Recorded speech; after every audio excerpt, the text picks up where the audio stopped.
Vou começar comentando então essa ideia de que a seleção natural parou para a nossa espécie. Da onde que vem essa ideia? Essa ideia vem da percepção de que como a gente recurso à medicina, a gente tem recurso à tecnologia, que a gente está de certa forma protegido de interações nocivas com o ambiente.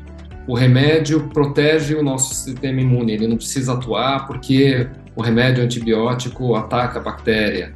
O óculos ele faz com que não haja seleção natural sobre a acuidade visual, porque a tecnologia do óculos nos dá alguma coisa que torna desnecessária a seleção natural. Essa é a ideia geral que circula por aí. Ela é razoável, a tecnologia realmente ela muda aspectos da seleção natural, mas eu acho que o ponto legal da gente pensar é que a medicina e as inovações tecnológicas, elas mais do que acabarem com a seleção natural, elas mudam a forma como a seleção natural vai atuar.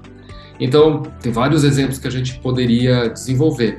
Vou começar com algum que já foi estudado do ponto de vista evolutivo, que é a evolução da proporção da pelve da mulher e da cabeça do feto do recém-nascido que vai nascer.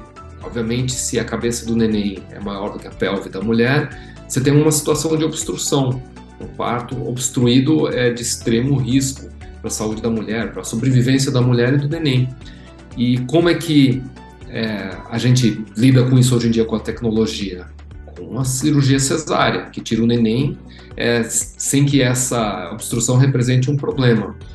E daí o ponto é o seguinte, bom, então agora cessou a seleção natural.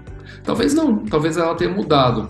Tem uns grupos que fizeram uma modelagem e eles argumentam que a seleção natural favorecendo bebês maiores existe, bebês que nascem maiores até um certo ponto, né? É claro que bebês com diabetes gestacional muito grandes têm problemas que têm que ser resolvidos, mas bebês maiores muitas vezes isso gera uma previsão de saúde maior lá para frente na vida. Então a seleção natural é plausível se imaginar, favorece bebês maiores e com a cesárea você tira aquela amarra que existia da obstrução, deixa de haver obstrução.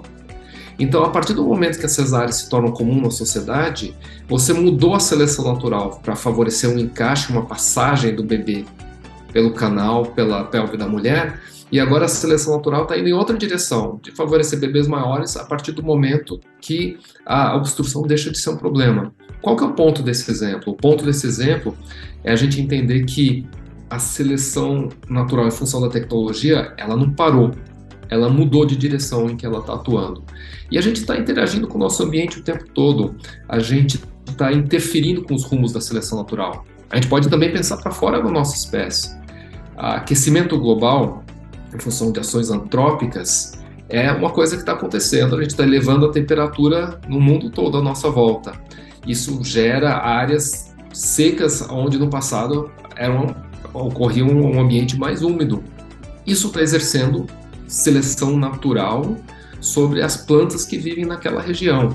Então, ações humanas também estão impactando outras espécies no curso da seleção natural. Então, a nossa tecnologia e as nossas intervenções médicas, elas não nos removem do mundo natural, elas nos põem num outro mundo, um mundo diferente com novas pressões seletivas.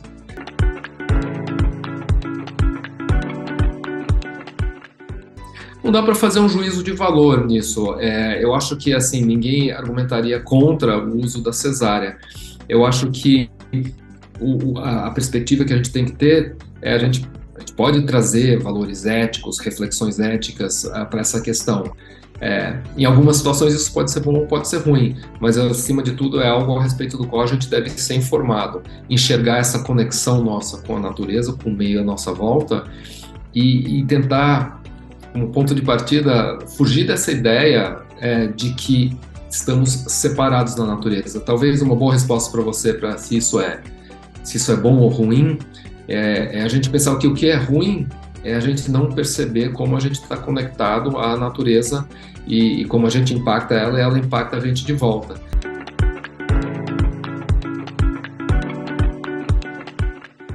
Então, assim, eu acho que as especulações de filmes de ficção gostam de imaginar aquele cérebro imenso, uma boquinha pequenininha que a gente só vai comer comprimidos, e tudo isso aí é altamente especulativo.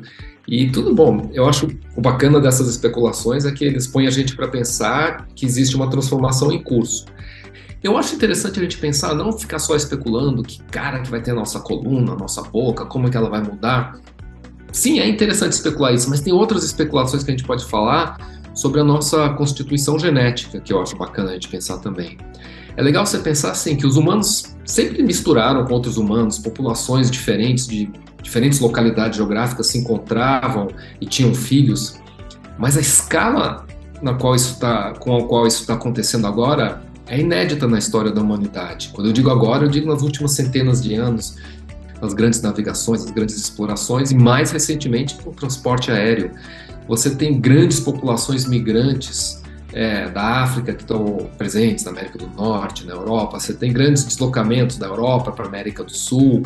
Você tem outros deslocamentos acontecendo agora da América do Sul para a América do Norte. As pessoas estão migrando para todos os lugares e populações de diferentes locais, da Europa, da África, da Ásia, elas passaram muito tempo separados uma das outras. Um indivíduo que está na África, numa população nativa, não num centro urbano de migração, mas uma população tribal africana e um indígena ou um europeu que vive no Brasil, são povos que estão separados há muito tempo. O que significa estar separado há muito tempo? Dezenas de milhares de anos de separação.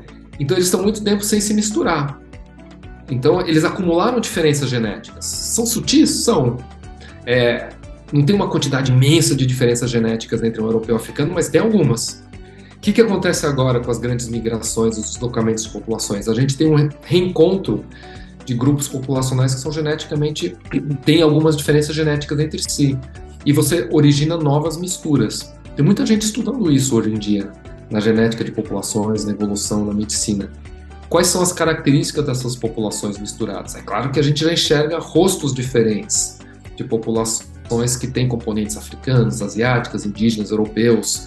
São combinações fenotipicamente diferentes, mas isso também vai estar ocorrendo ao nível bioquímico.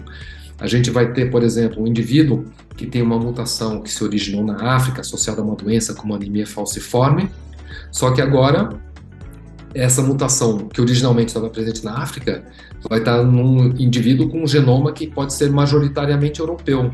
Você cria um contexto novo, uma mutação que originalmente estava presente em genomas africanos está em genomas europeus.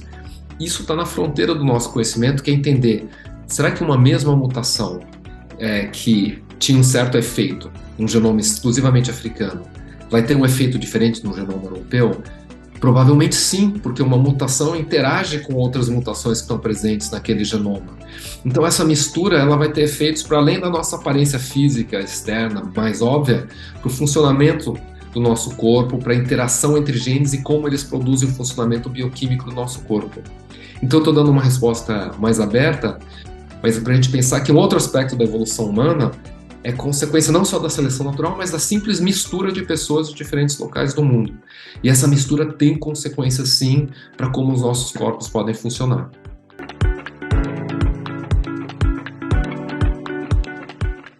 Eu não tenho dúvida de que a tecnologia pode carregar consequências nocivas para a espécie.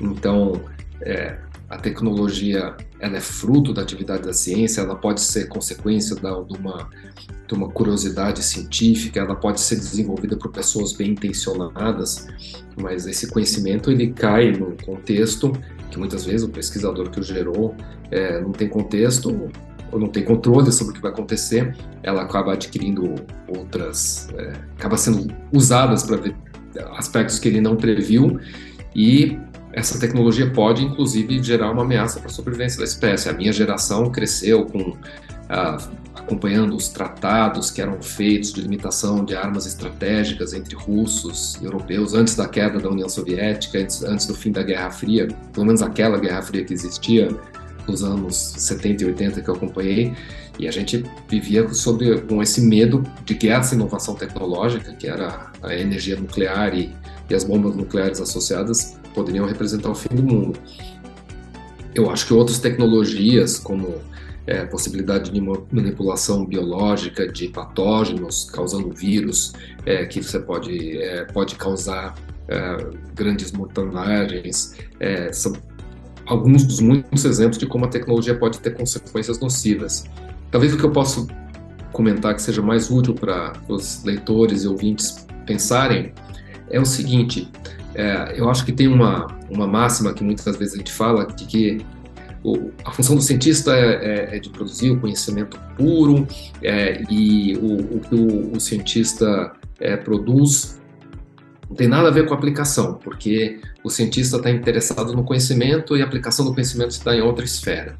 Isso acaba eximindo os cientistas de se engajarem como sujeitos políticos de uma maneira apropriada.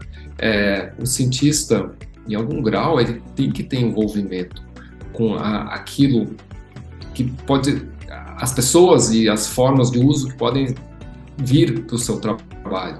É muito conveniente dizer assim, eu vou gerar esse conhecimento e daqui para frente eu lavo as minhas mãos sobre como essa tecnologia vai ser usada.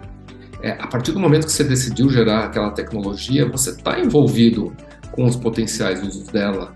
Então, eu acho que uma lição legal associada a essa pergunta que você está levantando é a gente pensar que os cientistas não podem ter essa ideia de pureza, de que o conhecimento que eles geram é sempre justificado. Talvez existam questões científicas que não devam ser perseguidas enquanto a gente não tem noção do risco. E aquela ideia de que todo conhecimento é válido é falha, porque um conhecimento que pode ter consequências extremamente nocivas para o bem-estar da nossa espécie, para a sobrevivência da nossa espécie, é um conhecimento para o qual a gente deve investir em estarmos preparados para lidar com ele antes de ele ser gerado. Então, eu acho que sim, a nossa espécie gera ferramentas tecnológicas e inovações que representam risco para ela, e a mensagem para isso é que os cientistas, eles não podem ser vistos como um grupo que gera conhecimento sem responsabilidade sobre o que vai ser feito dele.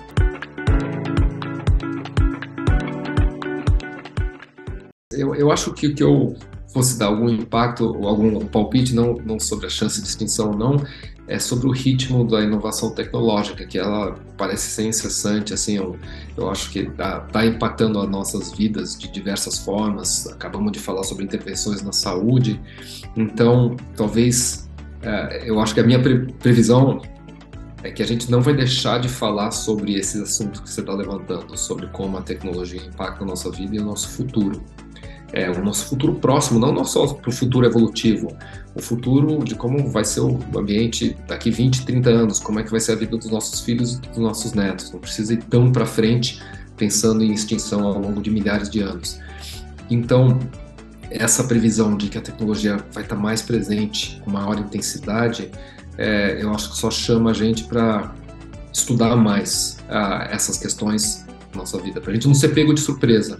E para a gente não ser pego de surpresa, não vai ser só uma perspectiva biológica, vai ser uma perspectiva econômica, vai ser uma perspectiva sociológica, antropológica, e a gente vai ter que integrar essas diferentes formas de conhecimento para estar preparado para lidar com essa tecnologia, que certamente vai nos impactar, independente de gerar extinção ou não.